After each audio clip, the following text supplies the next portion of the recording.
अस्सलाम वालेकुम बुजुर्गों, दोस्तों और साथी नाजरीन। इस हफ्ते के फ़िक्र नज़र प्रोग्राम में आपका इस्तकबाल है। 10 साल या 10 साल से कुछ कम, अगर 10 साल को ही हम मान के चलें तो 3650 दिन, या अगर घंटों में करें तो 87,000 या 87,600 घंटे लगे हैं। अब ऐसा लग रहा कि भक्तों को कुछ अकल आ गई है और झोली वाले बाबा की चाल भी समझ में आने लगी है। शायद इसीलिए यही अंडर करंट को समझते हुए बाबा ये महसूस किए कि अब बेहतर ये है, या ये कहूँगा मैं कि बीजेपी का तारा और आरएसएस का सितारा कैंपेनर फिलवक्त के हिंदुस्तान में होने वाले सेमीफाइनल इलेक्शन से अपने आप को दूर नहीं, बहुत दूर हटा के रखा है। मध्य प्रदेश, राजस्थान, छत्तीसगढ़ में कांग्रेस और बीजेपी का रास्त मुकाबला है और ऐसे में साहब का गायब हो जाना, मैं समझता हूं कि ये बात ज़रूर है कि कहीं ना कहीं अवामी नफ़रत का, या हो सकता है कि अवामी गुस्से का सामना ना करना पड़े, इसलिए कि राहुल गांधी और प्रियंका गांधी ऐसा लग रहा कि वो तो अपनी जी जान तोड़ के मेहनत कर रहे हैं, और ऐसा लग रहा कि अवाम के बिल्कुल नफ्स को पढ़ने में इस मर्तबा राहुल गांधी शायद भारत जोड़ो यात्रा के बाद कामयाब हो गए। वैसे इलेक्शन का मामला है तो इलेक्शन में राहुल गांधी, प्रियंका गांधी जिस मेहनत कर रहे हैं, और उसी से ऐसा लग रहा कि जिस तरह झोली वाले बाबा गायब हैं, ये महसूस हो रहा कि शायद इलेक्शन के नतीजे ऐसा रुझान पैदा कर रहे हैं कि बाबा को दूर रहना ही अपनी आफियत समझ के वो कैंपेन से दूर हैं। तेलंगाना में भी इलेक्शन हो रहा है और तेलंगाना में भी ऐसा लग रहा कि राहुल गांधी और प्रियंका गांधी को सुनने के लिए या देखने के लिए, बहरहाल अवाम खुद रजामंदी से या अपनी खुशी से जिस तरीके से आ रहे हैं, उससे कुछ ऐसा लग रहा कि क्या हवा का रुख भी तेलंगाना में बदल रहा है। अब लोग ये कहना शुरू कर दिए हैं कि बाबा के गायब होने पर कि चंद्रयान तो चांद पे गया था, साथ में बाबा को भी लेके गया क्या, शायद इसीलिए गायब हो गए हैं। ऐसे तबसरे तो इलेक्शन में और दिलचस्प तबसरे भी आते रहेंगे। मोदी साहब का कनेक्ट क्या आवाम से ख़त्म हो गया है, या एक रिकॉर्ड प्ले करते करते करते अब ऐसा लग रहा कि कैसेट ख़त्म हो गई है, अब नई कैसेट के लिए फिर से रिकॉर्डिंग होना चाहिए, तो शायद क्या वो टाइम ले रहे हैं, ये समझ में नहीं आ रहा है। मगर मोदी साहब का आवाम से कनेक्ट ख़त्म हो जाना, या आवाम के बीच में जाकर, चाहे वो 15 लाख रुपए का जुमला ही क्यों ना हो, बहरहाल ऐसे चीज़ों से वो अपने आप को जब दूर रखे हैं, तो हैरत की बात यह है कि इत्तेफाक की बात भी हो सकता मैं, ये हो सकती कि गांधी ख़ानदान का कनेक्ट बहुत ही अच्छी तरीके से जुड़ गया है। तो ऐसे में अब जो रुझानात आ रहे हैं कि चाहे वो राजस्थान हो, मध्य प्रदेश हो, छत्तीसगढ़ हो, इसमें तो कांग्रेस जीतेगी, ये एक रुझान आ रहा है। और ये कहा जा रहा है कि अगर कांग्रेस वहाँ पे, या बल्कि ये सेमीफाइनल अगर जीत जाती है, तो 2024 के जनरल इलेक्शंस में इसका असर पड़ेगा। एक और इत्तेफाक की बात यह है कि वैसे ये कहा जाता है कि जिसकी हुकूमत तेलंगाना में होती है या आंध्र प्रदेश में होती है, वही पार्टी की हुकूमत सेंटर में आती है। तो अब इस बात का अंदाज़ा लगाना मुश्किल है कि अभी तो 1 महीना 25 दिन के वक्त जाने का है, अभी और तबसरे तो इलेक्शन पे होते रहेंगे, लेकिन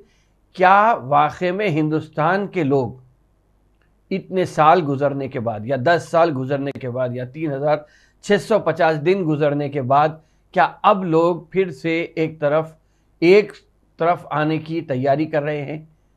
ये बात का अंदाज़ा लगाना, मैं समझता हूँ कि सेमीफाइनल में तो खैर वैसे ऐसा है कि ये सेमीफाइनल 5 साल पहले भी हुआ था, जबकि पूरी रियासतों में कांग्रेस जीती थी, लेकिन पार्लियामेंट में जब साहब का जादू अभी बाकी था, भक्त लोगों की तादाद भी अच्छी थी, मगर अब ऐसा लग रहा है कि शायद एक 5% 10% का झोल आ जाएगा, जिससे कि पूरे हिंदुस्तान का नक्शा बदल सकता है। वैसे इलेक्शन का सीज़न तो है, लेकिन मैं ये कहूँगा कि इलेक्शन के साथ साथ इनकम टैक्स और ईडी के रेट्स का भी सीज़न है, और कांग्रेस के कायदीन को, चाहे वो राजस्थान के हो, मध्य प्रदेश के हो या तेलंगाना के हो, इनके ऊपर रेड्स होना एक आम बात हो गई है। राजस्थान के सदर गोविंद सिंह दोस्तारा हो या ओपी हुडला हो, उनके ऊपर के अलावा भी राजस्थान के चीफ मिनिस्टर अशोक गहलोत के फर्जंद वैभव गहलोत के नाम पे भी एक समन आ गया है। ये बात आई थी कि मध्य प्रदेश में भी पुराने केस में कमलनाथ के भतीजे को भी है सो कि एक केस में बुलाया गया है। बहरहाल तेलंगाना की अगर हम बात करेंगे तो तेलंगाना में भी ये सिलसिला आहिस्ता आहिस्ता तेज़ी से शुरू हो गया है। चाहे वो के लक्ष्मण रेड्डी हो या के जाना रेड्डी हो, इनके घरों पर भी रेड्स का सिलसिला जारी है। वैसे और किस किस पे होंगे और क्यों सिर्फ कांग्रेस के लोगों के ऊपर हो रहा है रेड्स, ये एक अजीब बात है। अगर राजस्थान, छत्तीसगढ़, मध्य प्रदेश में होता है तो ये बात ज़रूर है कि वहाँ पे कांग्रेस बमुकाबला बीजेपी है, तो वहाँ पे रेड्स का तो पता चल सकता है। लेकिन तेलंगाना में कांग्रेस के कायदीन के घरों पे रेड होना, तो ये किधर इशारा दे रहा है, ये कुछ समझ में नहीं आ रहा। खैर, ऐसा है कि वक्त अभी बहुत दिन है, 25 दिन में हम बहुत चीज़ों का अंदाज़ा लगा सकते हैं कि ये क्या हो रहा है। क्या तेलंगाना में भी से रुखी मुकाबला हो सकता है, या बीजेपी हार चुकी है, या ये कहा जा रहा है कि जो जुनूबी तेलंगाना है वहाँ पर बीजेपी के बड़े बड़े कायदीन पार्टी छोड़ने का या पार्टी से अपने आप को दूर रखने को प्रेफर कर रहे हैं, ताकि वहाँ पे कल के दिन जब, इसलिए कि ये तो सेमीफाइनल की बात हो रही, 6 महीने के बाद जब पार्लियामेंट के इलेक्शन हो जाएंगे तो जब ये अंदाज़ा हो सकता है कि कौन से बड़े कायदीन की कौन सी पार्टी ज्वाइन करेंगे, या अपने बेहतर मुस्तकबिल के लिए हो सकता है कि पार्लियामेंट के लिए अपनी तैयारी कर रहे हैं, तो शायद इसीलिए कांग्रेस में अभी आना प्रीफर नहीं कर रहे हैं, या बीजेपी से दूरी को अब प्रीफर कर रहे हैं, जब शायद हो सकता है कि कांग्रेस के करीब आ जाएंगे। वैसे तेलंगाना की अगर हम बात करेंगे तो तेलंगाना में अभी साउथ तेलंगाना एक है और नॉर्थ तेलंगाना एक है। नॉर्थ तेलंगाना में निज़ामाबाद, आदिलाबाद और करीमनगर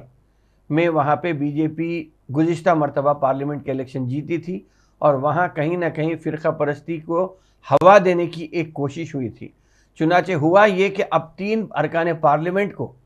अभी भी टिकट दिया गया है बीजेपी की तरफ से। करीमनगर ज़िले से ही अगर देखा जाएंगे तो करीमनगर और कोरटला से जो टिकट दिया गया है वहाँ पे रास्त मुकाबला बीजेपी से हो सकता है, जो भी पार्टी अभी आती है। इसलिए कि कोरटला में तो कांग्रेस ने भी अपने कैंडिडेट का ऐलान कर दिया है, लेकिन करीमनगर में अभी कांग्रेस के कैंडिडेट का ऐलान बाकी है। अलबत्ता एक और बात कही जा रही है जो आदिलाबाद के पार्लियामेंट हल्के में है, वो निर्मल टाउन में हो सकता है कि ये कहा जा रहा है कि रास्त मुकाबला अगर बीजेपी से होता है, या 1, 2, 3 में अगर बीजेपी भी आती है और बिल्कुल कांटे की अगर टक्कर होती है, तो वहाँ पे बीजेपी को हराने के लिए जो भी ताकतवर उम्मीदवार दिखता है उसको सोच समझकर वोट डालना है। वैसे करीमनगर और कोरटला की बात यह है कि करीमनगर और कोरटला में अगर हम सिर्फ हमारा पोलिंग परसेंटेज बढ़ाते हैं तो फिर वहाँ फ़िरका परस्ती को हम ख़त्म कर सकते हैं। तो बहरहाल तेलंगाना में अभी हालात कुछ ऐसे हैं कि फ़िलवक़्त ये कहा जा रहा है कि लोग अपने जहन में फ़ैसला कर चुके हैं, लेकिन इजहार अभी करना नहीं चाह रहे हैं। तो रुझानात तो आ रहे हैं, कई पॉलिटिकल सर्वेज भी आते रहेंगे, नए फर्जी सर्वे भी आएंगे, ये चीज़ तो चलते रहेगी। लेकिन मैं समझता हूँ कि अब इस बात का अंदाज़ा लगाना बहुत आसान हो गया है, क्योंकि सोशल मीडिया जहाँ ताकतवर होता जा रहा है वहीं पर भी लोगों की सोच को भी वसी करते चले जा रहा है, ताकि वो बेहतर तौर पे अंदाज़ा लगा सकें कि किस सिमत में रियासत जाएगी या किस सिमत में उनके हल्के के अवाम जाने वाले हैं। तो मैं समझता हूँ कि ये आने के बाद आप अगर अंदाज़ा लगा सकते हैं तो फिर आगे किसी और चीज़ की बात ज़रूरत नहीं पड़ेगी। लेकिन बहरहाल ये चीज़ तो है, अब इलेक्शन अपनी जगह चलते रहेगा। गाज़ा, यकीनन गाज़ा का मामला भी अभी ख़त्म नहीं हुआ है। क्या ये बात भी आ रही है कि गाज़ा का जंग रोकने में अक़वाम मुत्तहिदा जो नाकाम हुआ है, तो क्या अक़वाम मुत्तहिदा एक कागज़ी शेर बन गया है जो जंग को रोकने में, जहाँ पे 14 नवंबर को हिंदुस्तान भर में चिल्ड्रंस डे मनाया जाता है, आलमी सतह पे अगर हम बात करेंगे तो 20 नवंबर को चिल्ड्रंस डे मनाया जाता है। तो ऐसे दिनों में भी क्या हम 2000, 4000 ऐसे बच्चों की जानों को जाते हुए देखेंगे और अक़वाम मुत्तहिदा कुछ नहीं करेगा? अमेरिका खामोश बैठे रहेगा? रूस से, वो अपनी जगह बैठा रहेगा। जिस तरीके से अवाम उमड़ के निकल के आ रहे हैं मार्केट में, सड़कों पर, कि जंग रोकने के ऊपर, क्या इस किसी पर भी इसका असर नहीं हो रहा है? ये भी सोचना चाहिए। इसलिए कि जब बच्चों की, कम सिन मासूम बच्चों की जानें चले जा रही हैं और ऐसे तस्वीर निकल के आ रहे हैं कि जिससे कि अवाम का दिल फूट पड़ रहा है, तो इसमें भी अगर अक़वाम मुत्तहिदा या हुकूमतें, कम से कम अब हुकूमतें अगर आगे नहीं बढ़ती हैं, तो फिर आगे किससे उम्मीद करें और किससे तो हम मदद चाहेंगे। बहरहाल मैं समझता हूँ कि फ़िल वक़्त जो रुख ख़ास तौर पे गाज़ा के लिए मुसलमानों ने बनाया है, वो ये है कि कम से कम हर नमाज के बाद तो फ़लस्तीन के लिए, गाज़ा के लिए,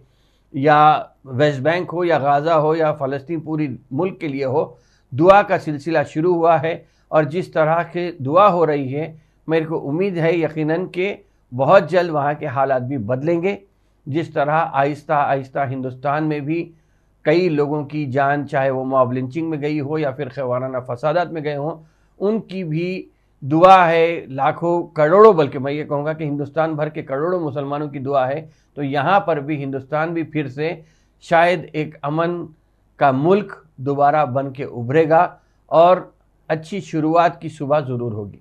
बहरहाल मैं समझता हूँ कि इन चंद बातों के साथ कि अपने प्रोग्राम को यहीं पे ख़त्म करता हूँ। इंशाअल्लाह ताला आइंदा हफ्ते फिर मुलाकात होगी, फिर बात होगी। शुक्रिया, खुदा हाफ़िज़।